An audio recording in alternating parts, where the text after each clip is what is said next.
tous et bienvenue dans cette nouvelle vidéo qui sera un bilan couture des 6 premiers mois de 2024. Il y a une seule pièce qui date de 2023, mais comme vous l'avez déjà vu, je vais quand même l'inclure dans ce bilan-là. Donc pour ceux qui ne me connaissent pas, je m'appelle Clara et ici on parle principalement couture, tricot et art du fil.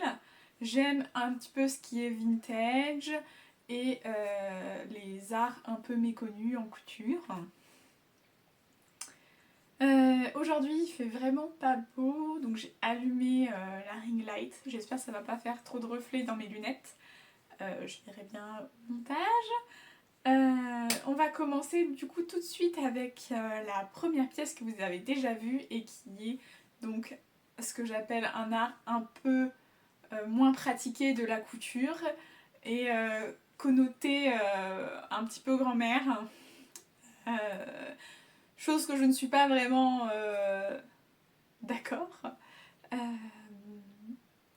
Je pense que c'est un art qui mérite d'exister et d'être appris. Et je vais vous montrer tout de suite, trêve de suspense, il s'agit d'un patchwork. Donc en vrai, c'est une technique qui est très compliquée parce qu'il y a tous les raccords à faire, il faut que les pièces s'emboîtent parfaitement. Là on est sur un patchwork très très simple en termes de forme, c'est pas compliqué, c'est juste des triangles. Je vous invite à aller voir la vidéo si vous voulez vraiment savoir comment je l'ai réalisé. J'ai fait une suite de 3 vidéos dessus, qui sont mes premières vidéos sur ma chaîne. Je vous mettrai le lien quelque part par là. Et donc j'ai fait donc, ce patchwork tout en nuances de bleu et j'ai fait un dégradé. Donc de l'extérieur vers l'intérieur. De l'extérieur est plus foncé que l'intérieur. Hop, je vais vous montrer tout ça. Donc de toute façon il est trop grand pour que tout passe à la caméra, mais voilà à peu près ce que ça donne. Je vous mettrai des plans en plus. Et de l'autre côté on est sur un patchwork beaucoup plus simple avec une grande pièce centrale et des petites pièces aux 4 coins. Donc je crois qu'il a un nom ce type là, mais je ne saurais pas vous dire. Je trouve que ça fait un peu une fleur ou une hélice. Donc avec les chutes des tissus de l'autre côté et un angle comme ceci. Donc il est matelassé. Donc c'est un patchwork matelassé, on va dire traditionnel. Hein. Donc il y a de la watine à l'intérieur. J'ai pas fait beaucoup de matelassage en fin de compte. Je voulais en faire plus, mais j'ai été un peu prise par le temps. Et il est refermé sur les côtés, donc avec un biais. Enfin, c'est un faux biais. Hein. Il a été coupé dans le droit fil quand même. Voilà. Donc ça, c'était ma première pièce. On va tout de suite passer au deuxième vêtement que je souhaite vous présenter, qui est en fait pas seulement un vêtement, mais 2 vêtements. Et je vous en avais parlé dans mon premier haul tissu. Donc je vais vous montrer tout de suite ce que ça rend. Donc ce sont les pulls Maxine que j'ai fait en 2 fois, un pour moi et un pour ma sœur. Donc on est sur des nuances de violet. Et celui-ci tire un peu plus sur le bleu. Donc celui-ci c'est le premier, c'est le mien avec le rose. Donc vous pouvez retrouver le tissu que j'ai utilisé dans mon haul et les coloris exacts. Donc voilà, avec les petits boutons sur l'avant. Et j'ai mis au final une petite étiquette, juste ici. Mon lapin. Et l'étiquette vient de chez Ikati et le tissu vient de chez Stragier. Les boutons, ce sont des boutons que j'ai trouvés en brocante, qui allaient parfaitement dans mon nuancier, donc je les ai mis dessus. Et le deuxième, qui est celui de ma petite sœur, avec un rose pâle, qui rend aussi super bien, hop, qui se présente comme ceci. Et en fait, la manche, elle est rattachée aussi avec cette pièce triangulaire au buste. Et il y a plusieurs versions. On n'est pas obligé d'avoir les 3 couleurs. On peut avoir juste une grande pièce sur le haut et la partie des manches et du bas qui est séparée. Donc j'ai mis exactement les mêmes boutons et j'ai mis une autre étiquette sur celle-ci qui est La vie est douce, toujours de chez Icati. Et c'est toujours le même pack, alors je sais pas c'était quoi le nom du pack, mais c'est le même paquet. Et je les ai achetés dans une mercerie près de chez moi, voilà. Ah oui, et je vous ai pas dit, le pull Maxine, c'est un modèle de Jolie Lab. Donc c'est un projet que j'ai déjà évoqué dans la vidéo dont je vous parlais tout à l'heure. Donc si vous voulez aller voir ça, vous pouvez. Donc ça, c'était mes petits pulls Maxine.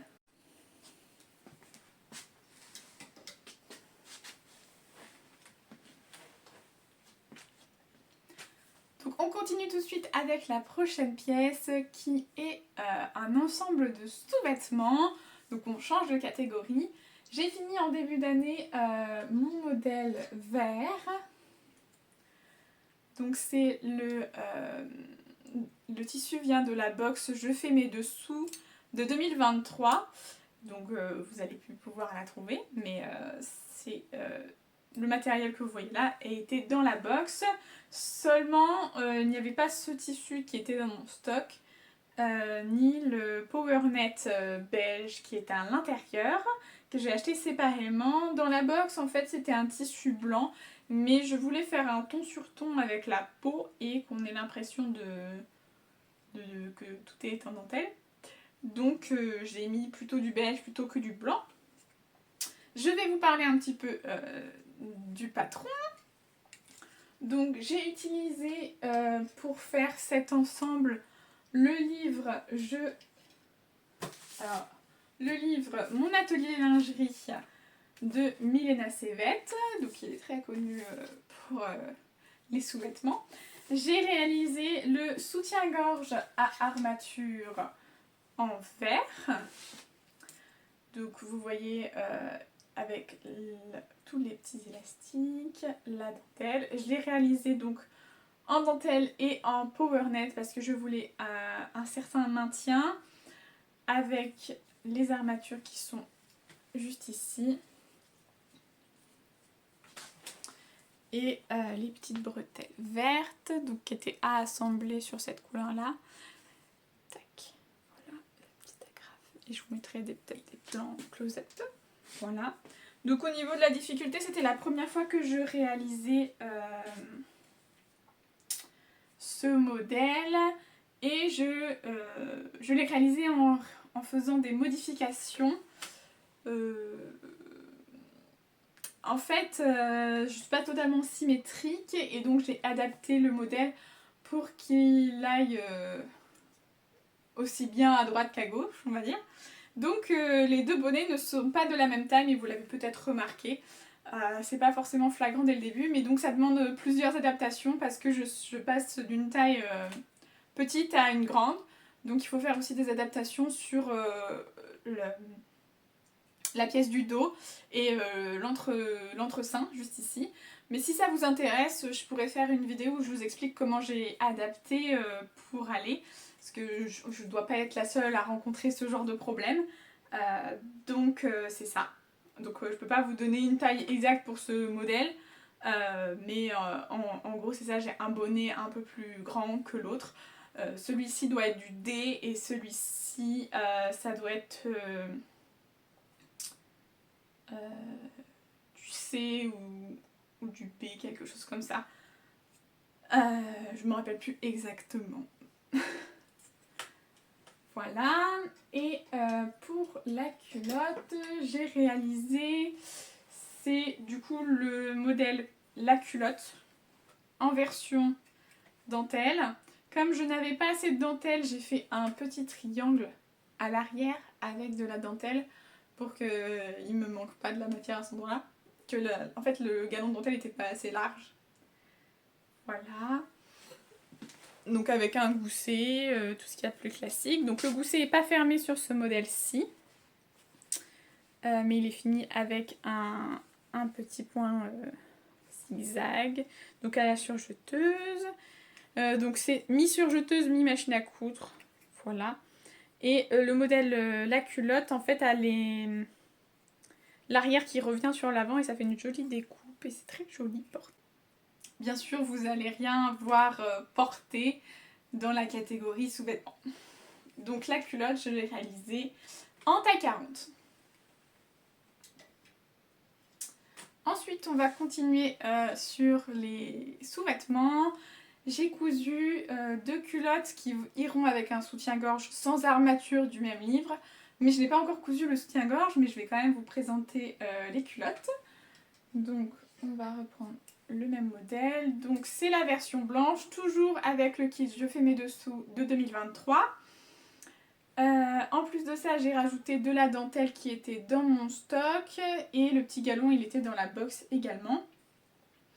Donc c'est le modèle la culotte toujours, mais cette fois-ci dans sa version basique, donc pas de dentelle.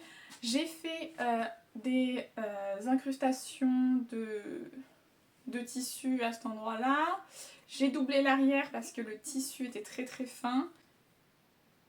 Si, j'ai doublé l'avant et l'arrière.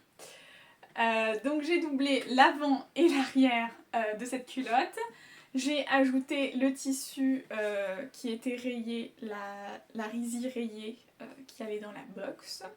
La petite dentelle ici qui était également. Et ici j'ai fait une incrustation de dentelle, mais cette fois-ci c'est une dentelle que j'avais déjà dans mon stock.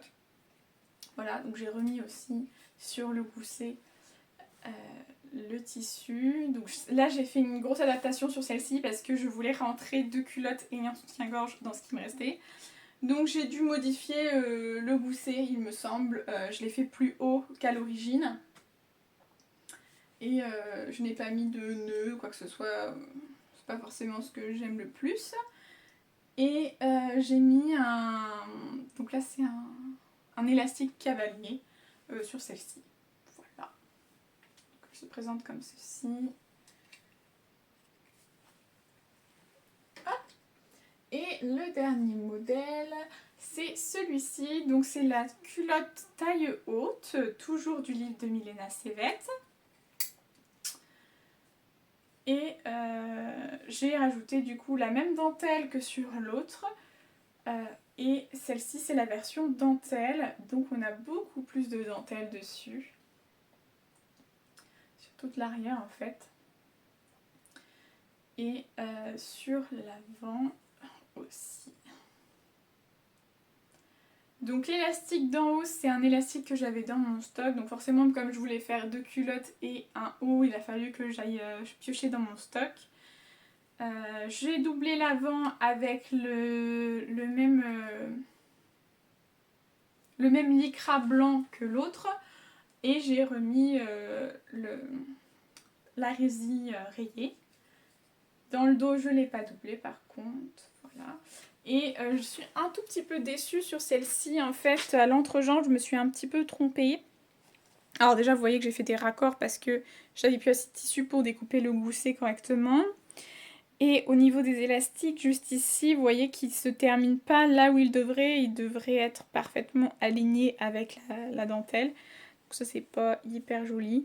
Mais bon, c'est la première fois que je réalisais ce modèle, donc je suis quand même globalement satisfaite de ce modèle-ci. Donc là c'était pour les pièces de lingerie, donc toutes les culottes sont réalisées en taille 40 et le soutien-gorge, je vais aller chercher mon cahier et je vais vous dire, comme ça vous saurez directement. Alors pour le soutien-gorge à l'armature, j'ai réalisé pour le bonnet droit au porté un 90B et pour le bonnet gauche au porté un 90D, ce qui du coup je vous expliquais me force à modifier le dos, juste ici, la hauteur du dos, mais aussi l'entreseing et la forme du bonnet.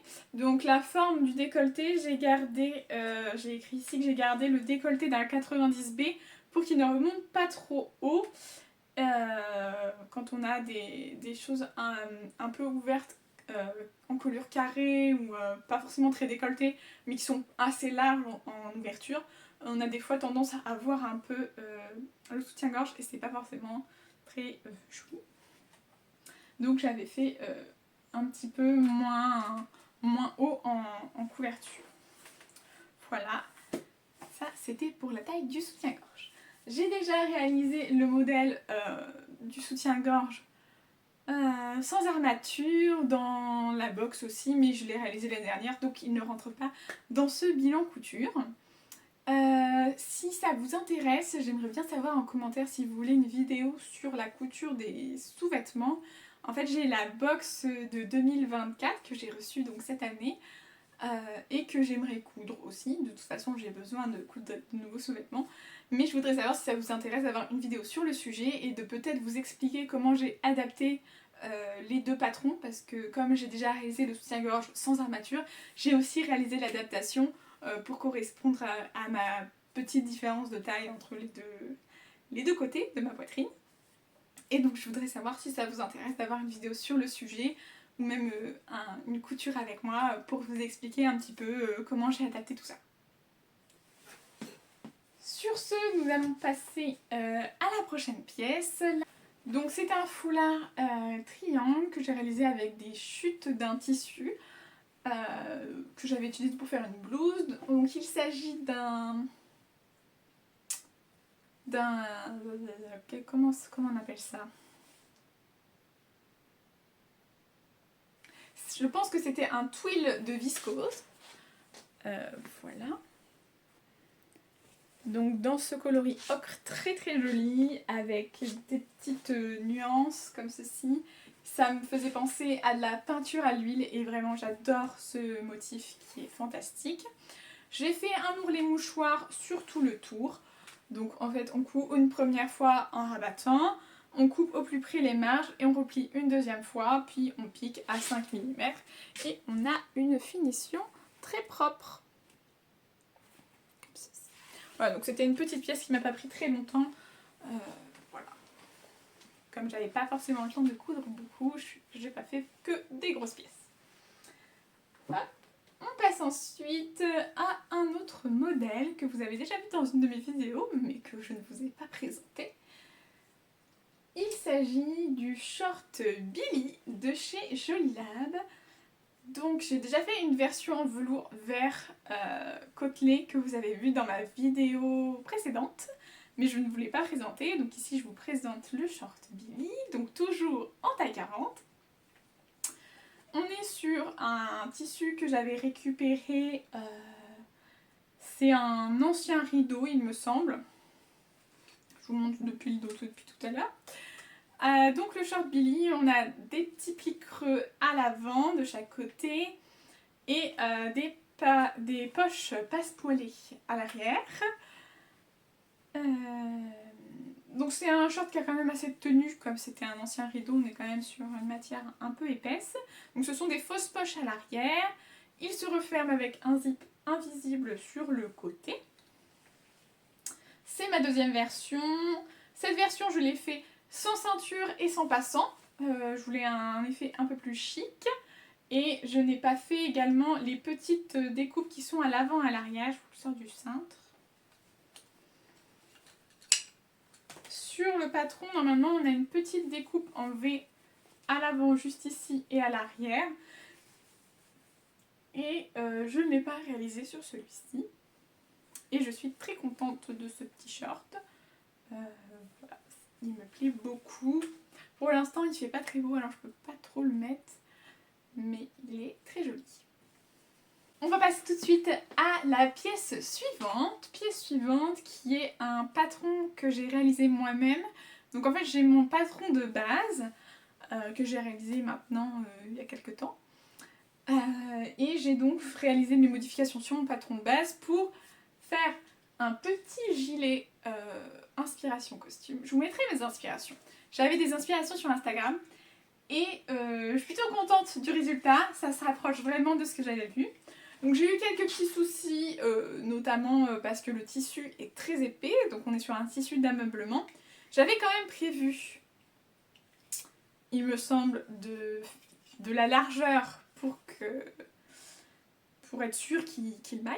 Mais j'ai pas dû prévoir assez. En fait, j'avais mis 2 cm de marge partout en me disant je vais coudre à 1 cm, comme ça je serai bon, j'aurai assez de marge. Finalement, c'est pas suffisant. Je n'ai pas fait de pince à l'arrière. Au début, j'avais des pinces à l'arrière, ce qui rendait un cintrage parfait. C'était très très beau.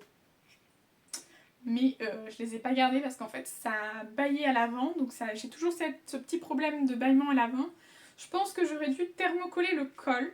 Mais c'est trop tard pour le faire maintenant. La pièce du dos étant une seule pièce. Devant, on a 2 pièces. Donc la pièce...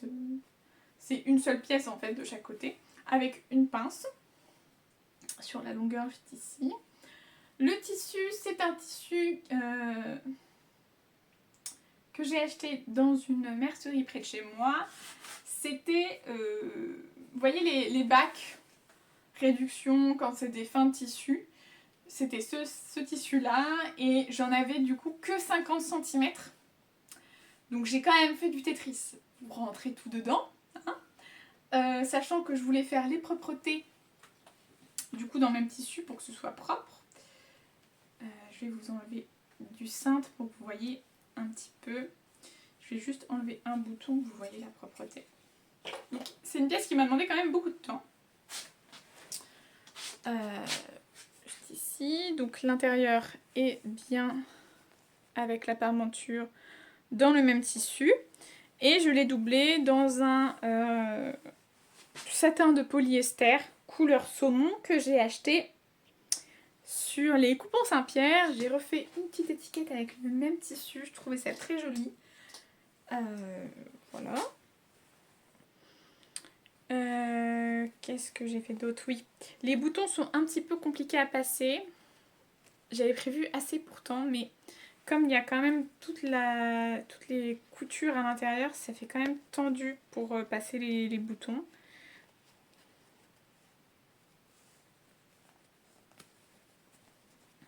Hop, que je puisse vous montrer correctement l'intérieur.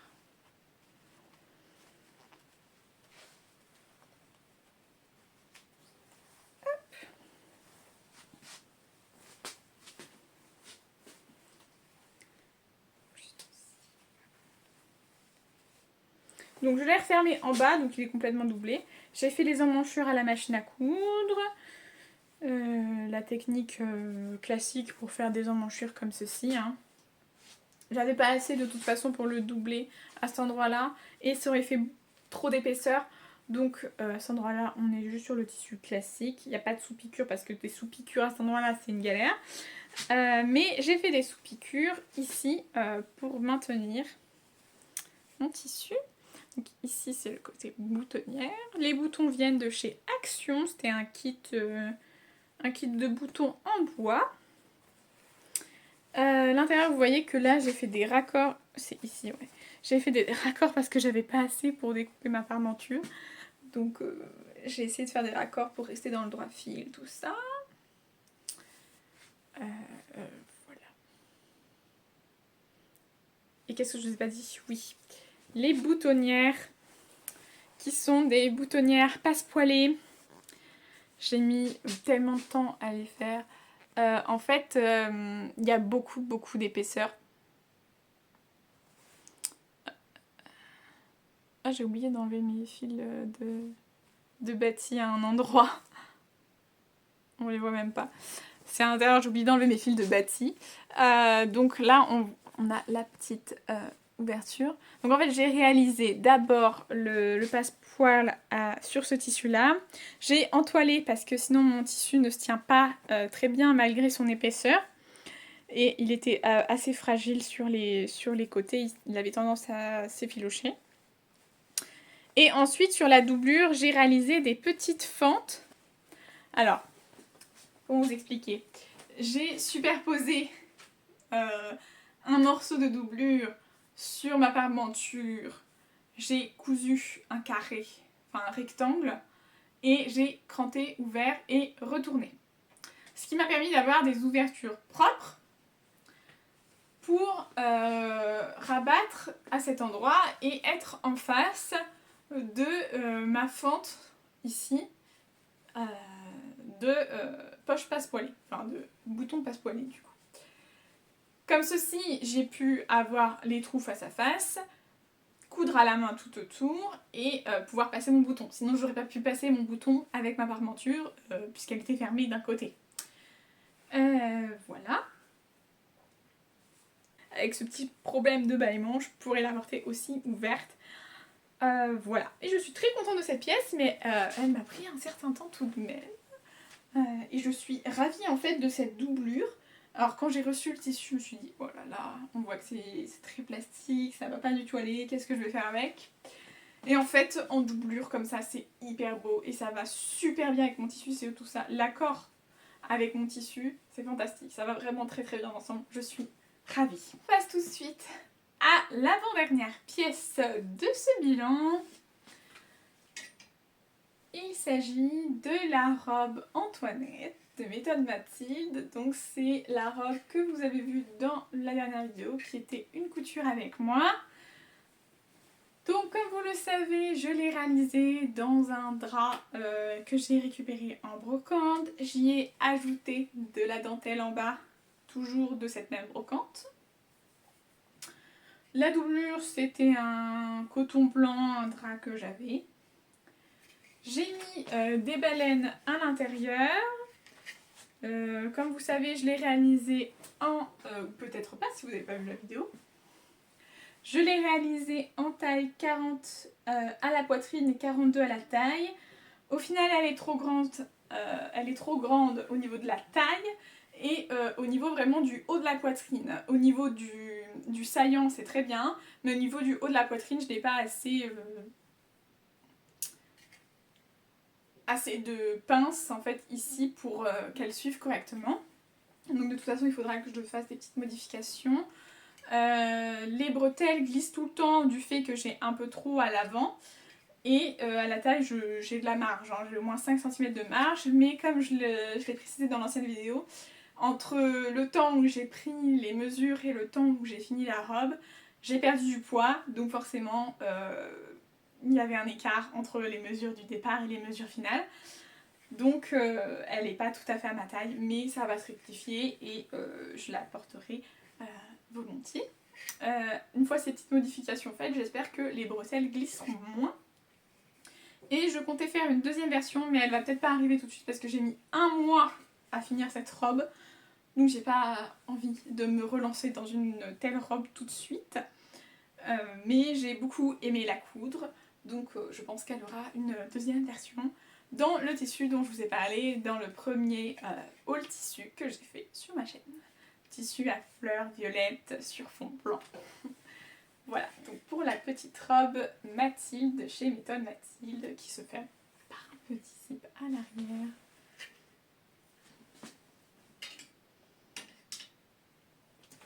Et la dernière pièce de ce bilan couture, c'est la blouse que je porte aujourd'hui. Donc c'est la blouse Alba de chez Jolie Lab. Donc c'est ma deuxième version aussi.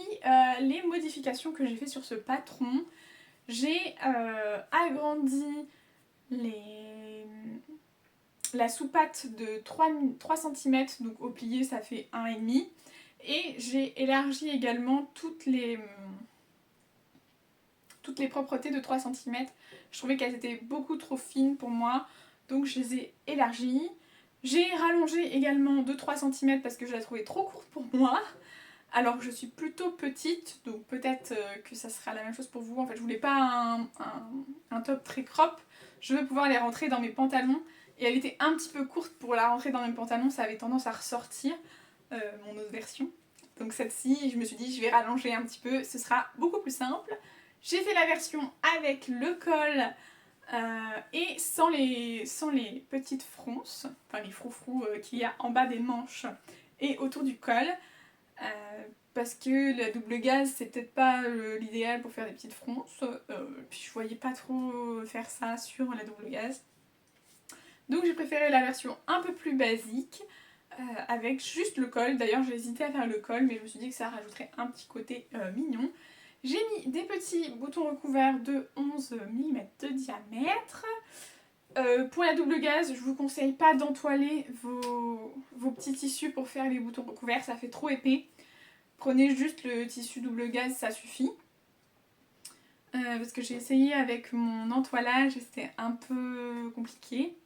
D'ailleurs, en ce qui concerne l'entoilage pour la double gaze, j'ai utilisé l'entoilage que j'avais reçu toujours dans mon ancienne vidéo haul.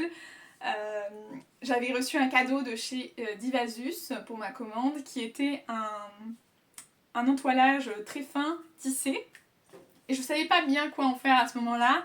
Et en fait, pour la double gaze, c'était parfait. Ce qu'il faut par contre, c'est ne pas appuyer la semelle du fer directement.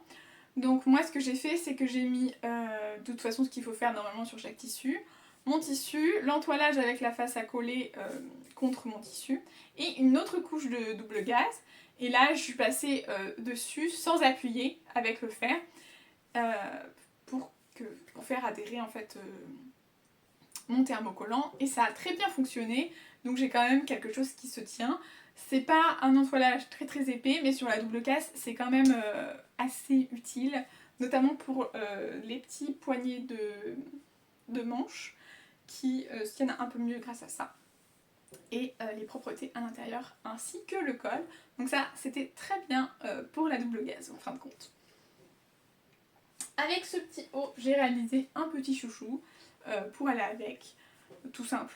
En double gaze aussi, comme ça, j'ai mon petit élastique assorti. J'aime bien faire des petits élastiques assortis à mes vêtements quand j'ai des petites chutes.